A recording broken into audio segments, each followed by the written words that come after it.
Hey everyone, कैसे हैं आप सब। आई होप आप सब लोग बढ़िया कर रहे होंगे। तो आज अपन लोग सॉल्व करने जा रहे problem split array in three equal सम सब एरेस, जो कि एक मीडियम लेवल का प्रॉब्लम है। तो आइए पहले प्रॉब्लम डिस्क्रिप्शन पढ़ते हैं। प्रॉब्लम में बोला है कि given an array A R R, determine if array can be split into three consecutive parts such that the sum of each part is equal. तो ना अपने को एरे को स्प्लिट करना है थ्री कॉन्जिक्यूटिव पार्ट्स में such that sum of each part is equal. तो अपने को एरे को ना तीन पार्ट्स में डिवाइड करना है सच दैट ईच पार्ट का सम अपने को इक्वल आए, है ना। If possible, return any index part I J in an array such that sum of array of zero से लेकर आई तक is equals to sum of array of I plus one से जे तक is equals to sum of array of J plus one से N minus one तक। Otherwise return an array -1 -1। तो basically कुछ भी नहीं है। जब अपने को इक्वल सम पार्ट्स के एरे मिल जाएगा ना, तो अपने को इतने पार्ट का इंडेक्स भी जाना है। क्योंकि अगर आई यहाँ पे होगा, जे यहाँ पे हो गया, तो अपने को ये वाला इंडेक्स यहाँ पे भी जाना है। लेकिन अगर वैसा नहीं हो पाया, अपने को -1 -1 भी जाना है। अब यहाँ नोट पे एक पॉइंट दिया है कि ड्राइवर कोड में ट्रू प्रिंट होगा अपन अगर एरे को इक्वली स्प्लिट कर पाए, वरना वो फॉल्स रिटर्न करेगा, है ना।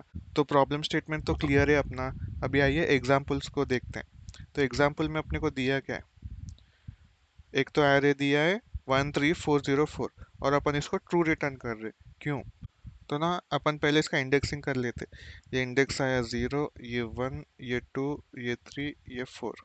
अब जैसे अपन लोग देख सकते यहाँ पे इतना पार्ट मिलके अपने को एक इक्वल सम बना रहा है, और इतना पार्ट अपने को इक्वल सम दे रहा है, और इतना पार्ट अपने को इक्वल सम दे रहा है।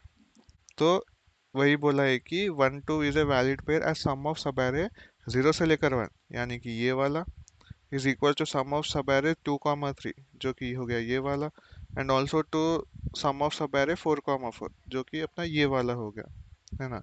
इसलिए अपना सम 4 आ रहा है ना। अब ज़रूरी नहीं है कि अपन ये वाला पार्ट में जो ब्रेक करें ये ऐसा ही हो, क्योंकि अगर हम इनको हटाए और ऐसे भी डिवाइड करें कि ये एक पार्ट हो गया फिर ये एक पार्ट हो गया, तब भी तो ये वैलिड पेयर बना रहा है ना। क्योंकि ये भी सम देगा 4 अपने को, ये भी 4 और ये भी 4, है ना। इसलिए ट्रू। अभी अपन एग्जांपल 2 में देखें, for array 2 3 4 it is false because no three sub arrays exist which have equal sum, है ना। अपन इसका कुछ भी कॉम्बिनेशन लेके देखे, अपने को इक्वल सब एरे मिल ही नहीं पाएगा, इसलिए अपन रिटर्न कर दिए फॉल्स। तो अपन प्रॉब्लम स्टेटमेंट और एग्जाम्पल को तो समझ लिए, है ना। अभी आइए इसमें से अपन अपने ऑब्जर्वेशन पॉइंट्स निकालने की कोशिश करते हैं। तो ना सपोज करो कि अपने को कुछ ऐसा एरे दिया रहेगा, है ना। अभी अपने को इसको थ्री इक्वल पार्ट्स में डिवाइड करना है। तो अपन तीन इक्वल पार्ट्स में इसको डिवाइड कर लेते हैं हाइपोथेटिकली। तो इससे अपना थ्री इक्वल पार्ट्स आ गए, है ना। अब जब हम इन तीनों को सम करेंगे, तो अपने को ये एरे का टोटल आना चाहिए ना।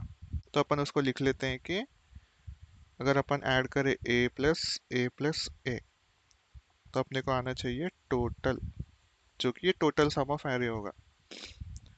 अभी अपन ये इक्वेशन को और डिराइव करें, तो ये आ जाएगा 3a इक्वल्स टू टोटल। और अगर अपन इस 3 को यहाँ RHS में भेजे, तो ये होगा a equals to total by 3। Simple. तो ना अपने एरे का ये ईच पार्ट होगा टोटल बाई 3। तो ये है अपना one of the main observation कि अपना इक्वल पार्ट कितना होगा, हर जो भी टोटल होगा उसका बाई 3 करेंगे, तो अपने को इक्वल पार्ट्स मिलेंगे, है ना। तो अगर अपन टोटल इतने को कंसिडर करें, तो अपना इतना एक टोटल बाई 3 होगा, इतना एक टोटल बाई 3 होगा, और इतना एक टोटल बाई 3 होगा। लेकिन अपने को ईच पार्ट ढूंढने से पहले ये भी तो देखना पड़ेगा कि क्या टोटल सच में डिविजिबल बाई 3 है कि नहीं। क्योंकि अगर अपने एरे का अगर पूरा टोटल हो गया 12, तो ये डिवाइड हो सकता है, क्योंकि 12/3 करेंगे तो अपने को आ जाएगा 4। तो इससे अपन अनुमान लगा सकते हैं कि ईच पार्ट होगा 4 सम का, है ना। लेकिन वही अपन अगर 16 कंसिडर करें, उसको बाई 3 करें, तो ये आ जाएगा 5 पॉइंट समथिंग। लेकिन क्या है ये 5 अपन 3 टाइम्स ऐड करेंगे तो अपने को 16 आएगा नहीं। तो अपने को सबसे पहले चेक करना चाहिए whether total modulo 3 equals to 0 है या नहीं। अगर ये पॉइंट वैलिड होगा ना, तभी अपन इस पॉइंट पे जा सकते। क्योंकि अगर टोटली प्रॉपरली डिवाइड नहीं हो पाएगा तो अपन इसी एग्जाम्पल में जैसा देखे इक्वली डिवाइड कभी कर ही नहीं सकते। तो ये अपन शुरू में एक चेक भी लगा सकते हैं कि अगर total modulo 3 not equals to 0 आ रहा है तो अपन रिटर्न कर देंगे -1 -1। लेकिन अगर आ रहा है तभी अपन चेक करेंगे कि ईच पार्ट का सम आ रहा है कि नहीं। इसमें से अपने को और एक ऑब्जर्वेशन पॉइंट क्या है कि अपने को ईच पार्ट का सम तो मालूम हो गया। तो सपोज अगर अपना इतना पार्ट ईच पार्ट के सम का आ रहा है कि इतना पार्ट का सम ए आ रहा है और अपने को इतना पार्ट का सम ए आ रहा है, तो क्या अपने को इसको ढूंढने की ज़रूरत है? नहीं, क्योंकि जब अपना स्टार्टिंग पार्ट और एंडिंग पार्ट इक्वल आ रहा है और अपना मॉड्यूलो 3 भी इक्वल इक्वल टू 0 हुआ तो ऑब्वियसली मिडिल पार्ट भी इक्वल होगा। एग्जाम्पल से बताता हूँ कि अपने यहाँ एरे होगा कुछ 4 4 और 4 का, है ना? तो अपना टोटल कितना आएगा? 12/3। जब इसको अपन डिवाइड करेंगे तो आएगा 4, यानी कि ये इक्वली डिवाइडेड यानी कि अपने को ईच पार्ट का सम 4 ढूंढना है ना? अभी अपन इसको ढूंढ पाए और इसको ढूंढ पाए जो कि इक्वल आ रहा है, तो क्या इसको एक्चुअली ढूंढने की ज़रूरत है? नहीं, क्योंकि ये भी अपने आप में इक्वल होगा ना। तो अपन ना जब प्रॉब्लम करेंगे ना, पहले तो स्टार्टिंग से लेकर जब तक ये इक्वल नहीं जा रहा तब तक उसका सम इतने पे ढूंढेंगे, है ना? फिर लास्ट में जब तक इसका सम इक्वल पार्ट के बराबर नहीं आ रहा, यहाँ से इसे ट्रैवर्स करके ढूंढेंगे। और जब अपने को इसका सम और इसका सम इक्वल पार्ट में मिल गया तो अपने को इसको ढूंढने की ज़रूरत ही नहीं है, क्योंकि ये भी अपने आप में इक्वल होगा। तो ये था अपना मेन थर्ड कैच कि find sum of first half and third half. और इसमें से अगर अपना फर्स्ट हाफ वैलिड हो गया या थर्ड हाफ वैलिड हो गया तो अपना मिडिल हाफ भी ऑब्वियसली वैलिड हो जाएगा। एक ऐसा भी केस हो सकता है जहाँ पे अपने को एरे 5 4 3, अभी जब अपन इसको ऐड करेंगे इसका टोटल आएगा 12। अब इसको बाई 3 करेंगे तो आएगा 4, यानी कि अपने को ईच पार्ट में 4 चाहिए, है ना? तो अपन तो पहले फर्स्ट हाफ में देखे, फर्स्ट हाफ का वैल्यू ही 4 से बड़ा आ रहा है, तो ये तो यहीं पे रिजेक्ट हो गया, है ना? तो अपन इसको यहीं पे रिजेक्ट कर दे सकते। लेकिन सपोज यहाँ पे स्टिल 4 होता और यहाँ पे अपना 5 होता, इसको मैं अच्छे से लिख लेता हूँ कि अपना यहाँ 4 होता, तो ये तो इक्वल पार्ट हो गया। तो अपन फिर एंड में चेक करते कि एंड का इक्वल आ रहा है क्या इक्वल पार्ट के? नहीं। तो अपन यहाँ पर भी -1 -1 रिटर्न कर सकते हैं, क्योंकि स्टार्टिंग पार्ट तो आ रहा है लेकिन एंडिंग पार्ट नहीं आ पा रहा, जिसकी वजह से ऑब्वियसली मिडिल पार्ट भी इक्वल कंट्रीब्यूट नहीं कर पाएगा, है ना? तो ये थे अपने कुछ observations. I I know messy हो चुका है, लेकिन ऑब्जर्वेशंस तो अपने को समझ में आ गए कि सबसे पहले अपन टोटल ढूंढेंगे। अगर मॉड्यूलो 3 नहीं हो रहा तो फर्स्ट केस तो अपन यहीं पे -1 -1 रिटर्न करेंगे। लेकिन अपना इक्वल्स टू 0 आ गया तब अपन चेक कर रहे ईच पार्ट के लिए। बीच पार्ट अपन कब से चेक कर रहे? पहले स्टार्टिंग पार्ट पे चेक कर रहे कि वो ईच पार्ट के बराबर आ रहा है नहीं। और जब तक नहीं आ रहा तब तक स्टार्टिंग पार्ट को ऐड करते जाएंगे, लाइक पहले इसको कंसिडर करेंगे फिर इसको कंसिडर करेंगे। और अपन स्टार्टिंग पार्ट का सम कब तक ढूंढेंगे? जब तक अपना स्टार्टिंग पार्ट का सम इससे लेस देन और इक्वल्स टू आ रहा है। और थर्ड पार्ट का सम भी जब तक अपना लेस देन और इक्वल्स टू आ रहा है तब तक ढूंढेंगे। अगर अपना स्टार्टिंग पार्ट का सम भी इक्वल पार्ट के जितना आया और एंडिंग पार्ट का सम भी इक्वल पार्ट के जितना आया तो अपन वहीं पे रिटर्न कर सकते ये वाले पार्ट का इंडेक्स, जो कि यहाँ पे बैठेगा आई, यहाँ पे बैठेगा जे। ये कैसे अपन ड्राई रन में समझते हैं। अभी ना अपन ये सभी ऑब्जर्वेशन के साथ अपना एक एग्जांपल ड्राई रन करते हैं। तो ना आपने को एग्जांपल में दिया था ये अरे, अपन ना इसका टोटल निकालते हैं। टोटल निकालने के लिए 1 1 + 3 4 4 + 4 8 8 + 0 0 0 + 4 12। तो अपने को इसका टोटल सम आया 12, है ना? तो अभी ना अपन इसको मॉड करेंगे कि 12 mod 3 इक्वल इक्वल्स टू 0 आ रहा है, हाँ आ रहा है। तो अपन ईच पार्ट को फाइंड करेंगे। तो अपना ईच पार्ट होगा 12/3, दैट इज 4। तो अपने को ईच पार्ट में 4 का सम निकालना है ना? तो ये हो गया अपना स्टेप नंबर 1 कंप्लीट। और ये अपना स्टेप नंबर 2 कंप्लीट। अभी अपने को स्टेप नंबर 3 करना है। स्टेप नंबर 3 में क्या करना है, फाइंड फर्स्ट पार्ट सम। तो अपन ना इसके लिए एक आई पॉइंटर लेंगे जो कि अपना रहेगा यहाँ पे, और फर्स्ट पार्ट सम को ना अपन इनिशियली जीरो कंसिडर करेंगे, है ना। तो अपना आई पहले आया यहाँ पे, तो इसको देखेंगे कि क्या फर्स्ट पार्ट सम प्लस ये जो कि होगा 0 + 1, ये क्या इक्वल पार्ट से बड़ा आ रहा है, नहीं 1 आ रहा है, तो अपन इसको ऐड कर देंगे 1। अभी अपना पॉइंटर यहाँ से उठकर जाएगा यहाँ पे।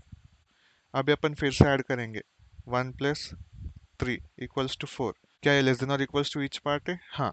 तो इसको भी ऐड कर लेंगे, तो ये आ गया अपना 4। अभी अपना पॉइंटर बढ़ा फिर से एक स्टेप से आगे, तो अपना आई आया यहाँ पे। अभी अपन फिर से ऐड करने की कोशिश करते हैं कि क्या 4 + 4 लेस देन और इक्वल्स टू ईच पार्ट है, नहीं, क्योंकि 4 + 4 हो गया 8, लेकिन 8 तो 4 से बड़ा है ना। तो अपन अपना लूप यहीं पे ब्रेक कर देंगे कि फर्स्ट पार्ट सम अपना आ गया 4। अभी अपन चेक करेंगे कि क्या फर्स्ट पार्ट सम इक्वल आ रहा है ईच पार्ट के, हाँ। तो फर्स्ट पार्ट का एग्जीक्यूशन यहीं पे रुक गया। जब अब जब ये एग्जीक्यूशन हो जाएगा तो अपन यहीं पे चेक करेंगे कि क्या इफ फर्स्ट पार्ट सम, मैं शॉर्टकट में लिख रहा हूँ, अगर ग्रेटर देन ईच पार्ट आया, है ना, तो अपन यहीं पे रिटर्न कर देंगे -1 और -1, है ना। लेकिन सिंस ऐसा नहीं आया तो अपन अपने स्टेप 4 पे पढ़ते हैं। तो अपने स्टेप 4 में क्या होता है, अब स्टेप 4 में क्या करना है, अपने को फाइंड करना है थर्ड पार्ट या लास्ट पार्ट का सम, है ना।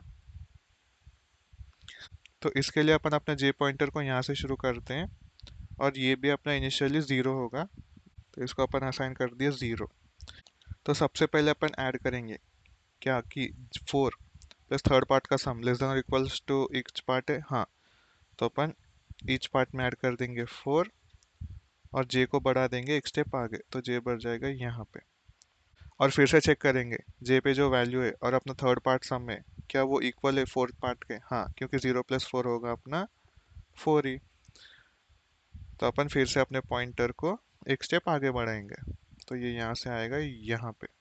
जे आ गया आई पे, तो इसका मतलब क्या है कि आई पे ऑलरेडी एक वैल्यू आ रखा है, तो जे भी उस पे आ गया जो कि ऑलरेडी ऑक्यूपाइड है ना।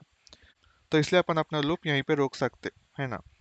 अब यहाँ पर से भी अपन जब बाहर आएंगे, यहाँ पर भी अपने को एक बार चेक लगाना है कि if TPS third part some greater than each part होगा, तो अपन रिटर्न कर देंगे